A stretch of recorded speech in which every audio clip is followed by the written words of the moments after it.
What are we discussing on today's Locked on Diamondbacks podcast? We'll talk about the pitching prospects that got lit up in Monday's game to the Oakland A's. Were the D-backs the best value spenders this offseason? And where does the lineup rank in the NL West? You are Locked on Diamondbacks, your daily Arizona Diamondbacks podcast. Part of the Locked on Podcast Network, your team every day.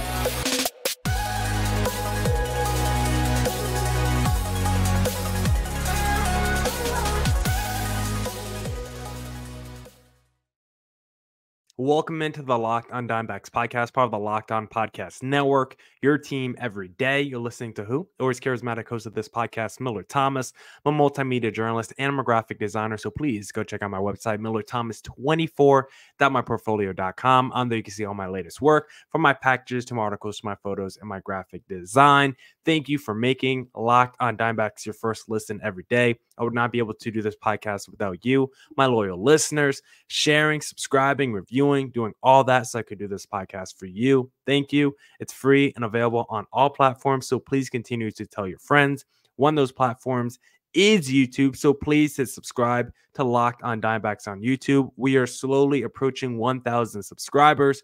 Want to hit it before opening day, so please hit subscribe to Locked on Diamondbacks on YouTube.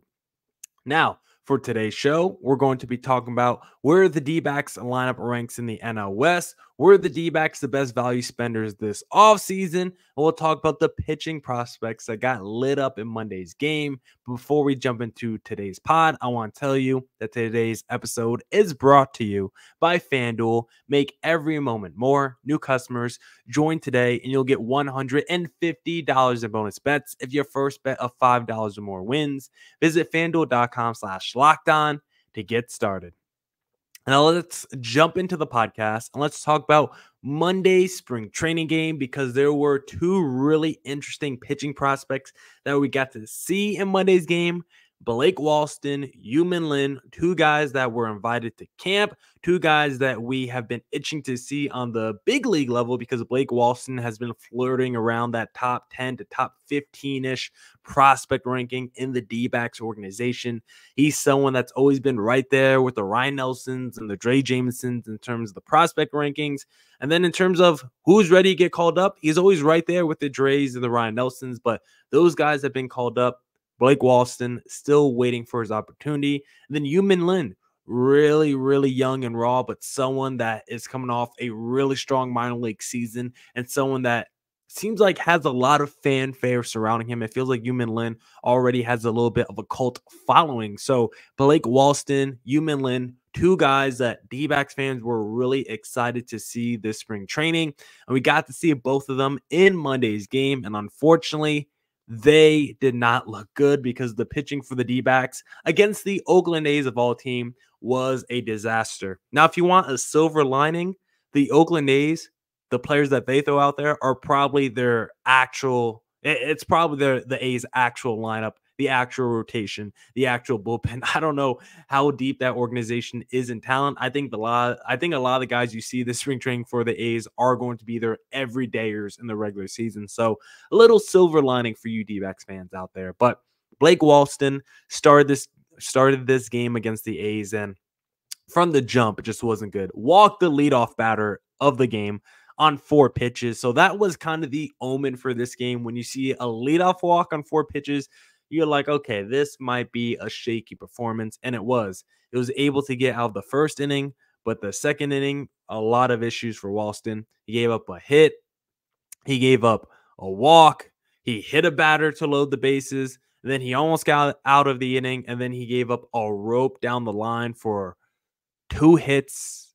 He gave it up to like the backup, one of them backups on the Oakland A's. Like, Blake Walston just did not look good against Oakland. When you're back against the wall every inning against spring training Oakland A's, just not a good outing for the Blake Walstons of the world. This is someone, when you look at the outing, just falling behind in counts, several 3-0 counts in this game. Fastball velocity, we know he's not a hard thrower in this game, sitting between 90 92. That's the way he typically sits at. That's been one of the issues in the development of Blake Walston, because this guy is someone that is super long and lanky, and with his body profile, he is someone that we thought could develop into a guy that throws maybe mid-90s, maybe sit more of that 95, 96 range. He's not been able to do that. He's someone that we were really excited about entering camp. First outing bad, but the good thing is Blake Walston himself talked about how bad it was and how he needed to be better. And so Walston really blunt on his own outing about his struggles in Monday's game and what he needs to work on and improve on. So I do like the fact that Walston took full accountability and wants to improve on his outing. And the other guy that needs to improve on his outing was Min-Lin, who also had himself a disaster of an outing, even worse than Blake Walston. Min-Lin, probably of all the pitching prospects, maybe the guy that we were keeping the closest eye on, or the guy that we were most intrigued by this spring training. And he just looked bad out there. I mean, his curveball was missing badly. Sidearm action was missing badly. He was falling behind hitters. He was giving up hard contact. Like, he recorded just one out. Min-Lin did recorded one out, gave up 3 singles, 2 walks, and a 3-run home run. 5 earned runs total.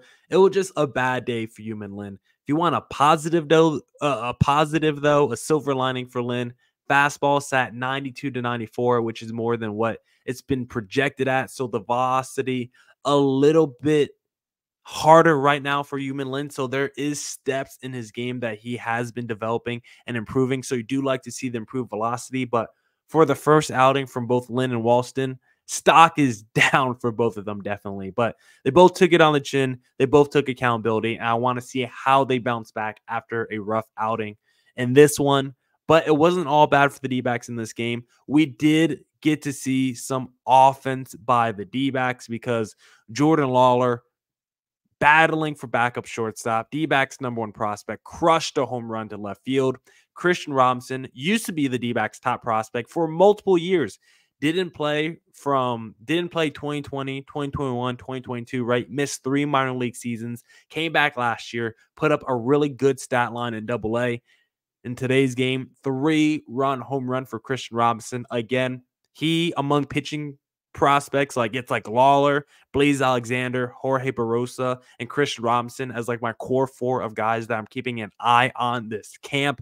I mean, Christian Robinson, I think, is still a sneaky guy to potentially make an impact with the D-backs this year. I mean, for a guy that used to be a top prospect, for a guy, when you look at the stats, he's always putting up big counting numbers. Like, just give him an opportunity if you're the D-back. Just see what you can do if you have an outfielder go down. If someone like Alec Thomas is just batting like 120 through the first month and a half of the season, like, just give Christian Robinson a chance to make an impact in the lineup, because it's something that I would love to see for the Arizona Diamondbacks this season.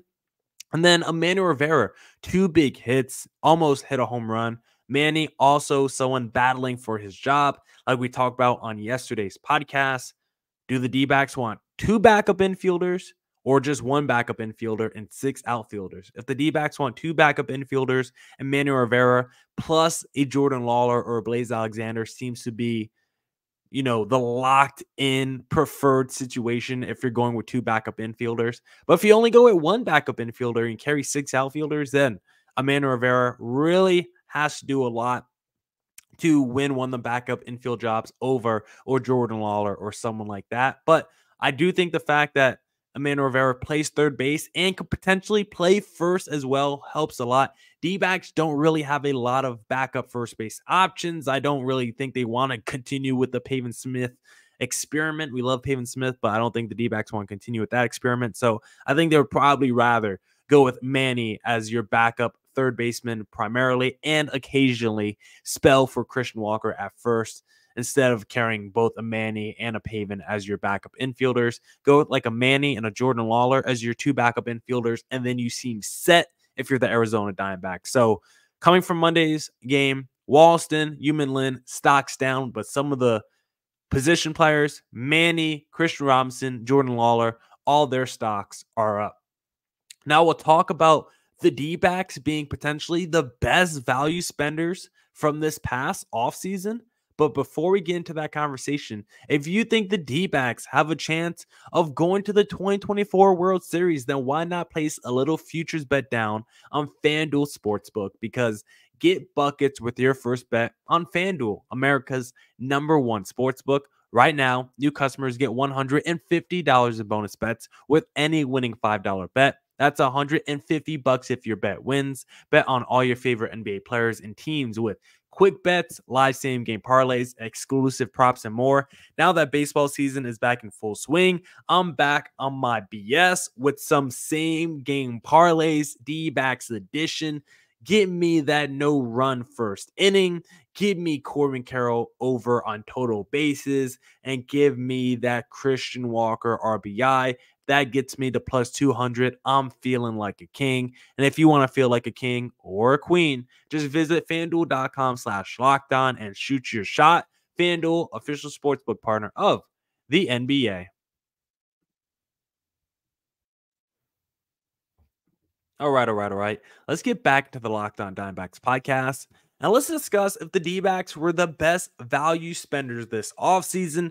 This is a topic that I came up with today, I guess yesterday at the time of you guys listening to this pod, because when you look at the MLB offseason this year, one narrative is the fact that there's been so many good players still on the market, late in the season. We're getting close to March. We still got guys like Matt Chapman, Jordan Montgomery, Blake Snell still on the market. So one of the narratives from this offseason is the fact that so many quality players are still out there on the market, and the little amount of attention it seems to be getting. A guy like Tommy Pham reportedly has gotten 0 offers this offseason. So I want to take a look at some of the contracts that have been handed out this offseason compared to what the D-backs are handing out, and the fact that most of these teams are just not signing quality major leaguers and letting guys like Blake Snell and the Cody Bellingers, I know Bellinger just got signed, but just letting those guys sit out there on the open market,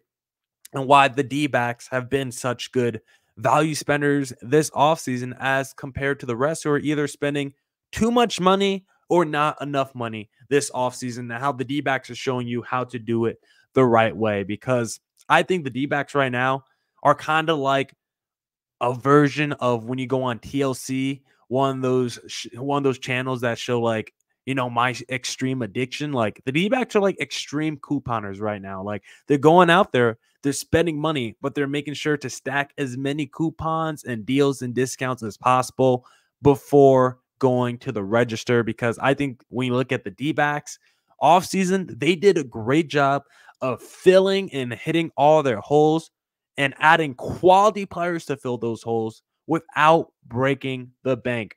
Let's first start by looking at the starting pitching, because a team like the Dodgers, right? How much have they spent in starting pitching this offseason? Ohtani's going to be a pitcher. I know he's a DH pitcher. Let's just say half his contract is for pitching, right? Then that's $35 million a year for a pitcher in Shohei Ohtani. They brought in Yamamoto. He got over $300 million. He's making $27 million a year. Aaron Nola re-signed with the Phillies. He's making $24 million a year. Those were the 3 biggest contracts handed out this offseason by average annual salary.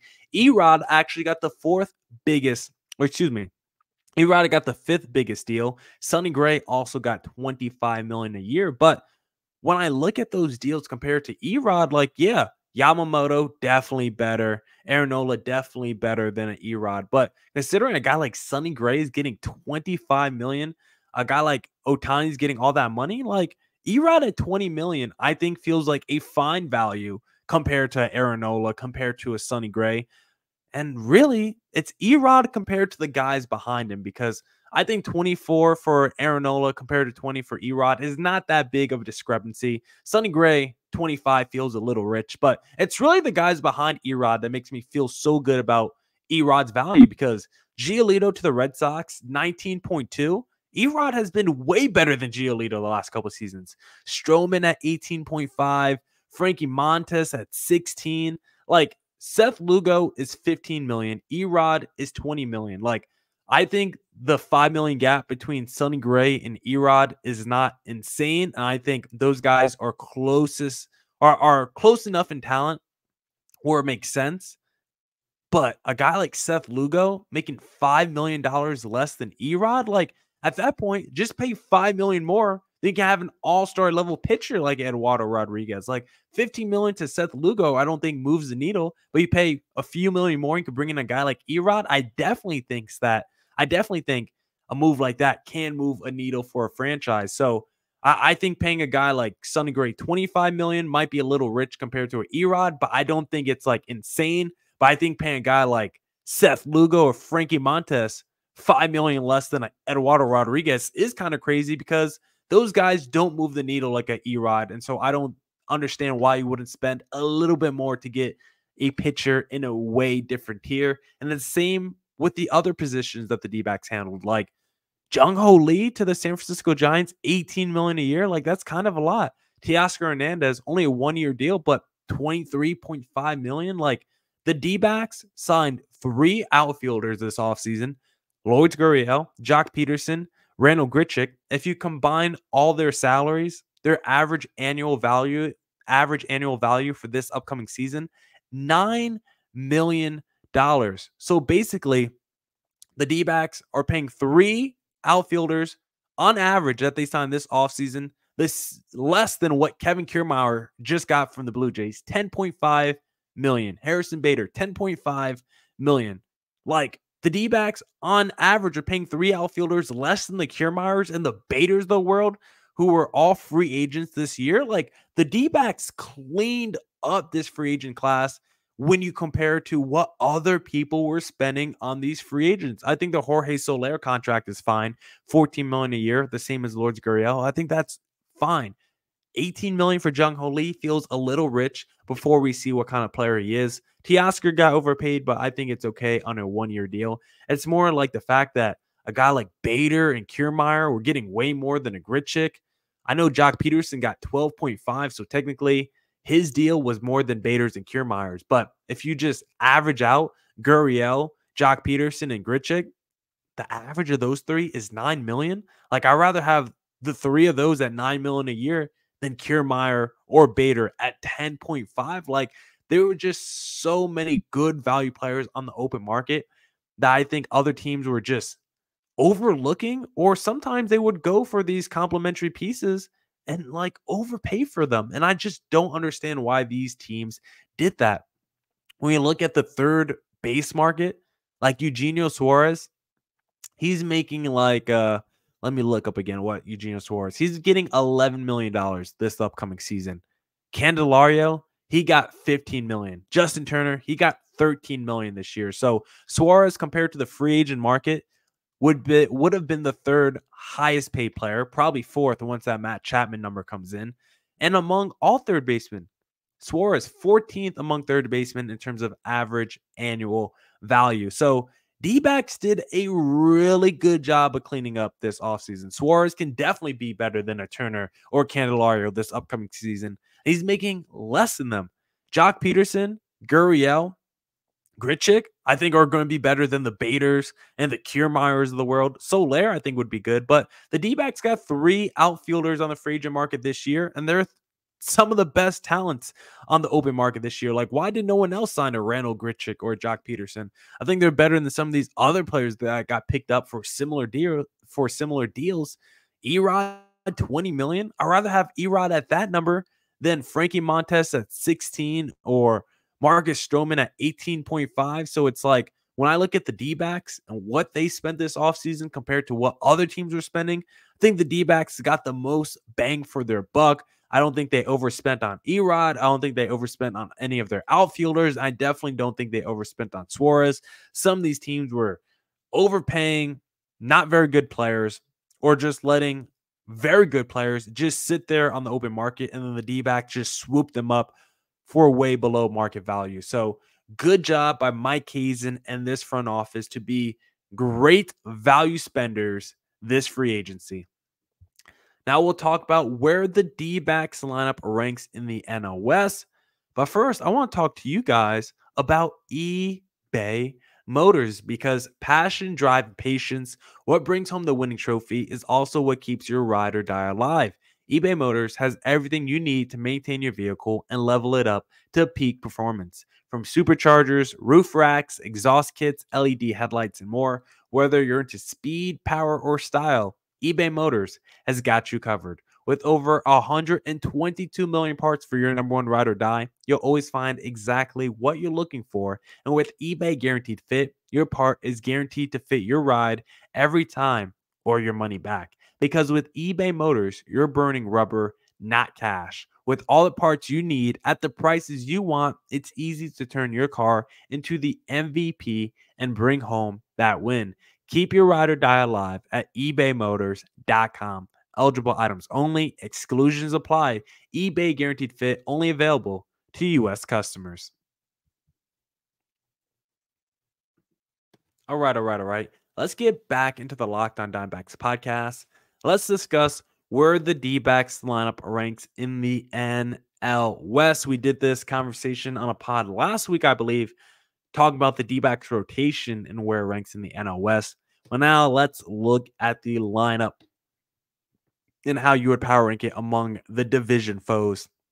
And again, we'll start off at the top. Dodgers, best lineup in the NL West. I mean, we'll just get that out the way before we even get into this little conversation because, again, the top of the Dodgers lineup is going to be stacked. Mookie Betts, leadoff hitter, arguably the best leadoff hitter in the sport. Top 3 MVP candidate last year. Absolutely nasty. I mean, he can bat 300, 900 plus OPS, 30 home runs, can do everything defensively. Like, Mookie Betts is an all-time historic player, legend. He's going to have a monster season. He's one of the scariest players in baseball. Mookie Betts, leadoff. Freddie Freeman, probably number 2. Another guy, top 3 in MVP voting last year. And then in the American League, you're bringing in Shohei Ohtani, who did win the MVP last year. Will mostly be a DH. But again, if Ohtani can put up the numbers as a DH they put up the last couple years, even without the pitching, like Ohtani minus the pitching last year, if he never got hurt, just DH the full year, still wins MVP. He's that good of a position player offensively. And then Will Smith, one of the best offensive catchers in Major League Baseball, if not the best, as your number 4 hitter. Probably still got Muncy like number 5, James Outman, Teoscar Hernandez to round out the lineup. Like, the Dodgers both have the top-heavy lineup with stars like the Mookies, the Freddies, Ohtani's, Will Smiths, but then they also have depth in the Muncys, the Outmans, the Hernandezes. Jason Hayward's batting 8th. They just brought back Kike. So Dodgers lineup can really do everything. When it's healthy, it's the deepest, it's the most talented.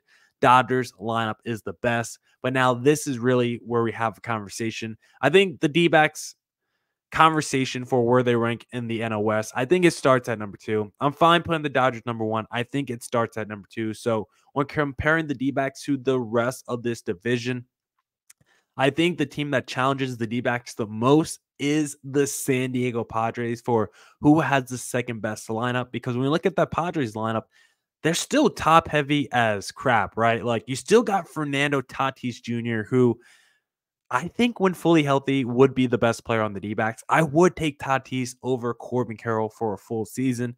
Jake Cronenworth, Xander Bogaerts, Manny Machado, I think is going to be primed for a big bounce back. Like, that's your top 4.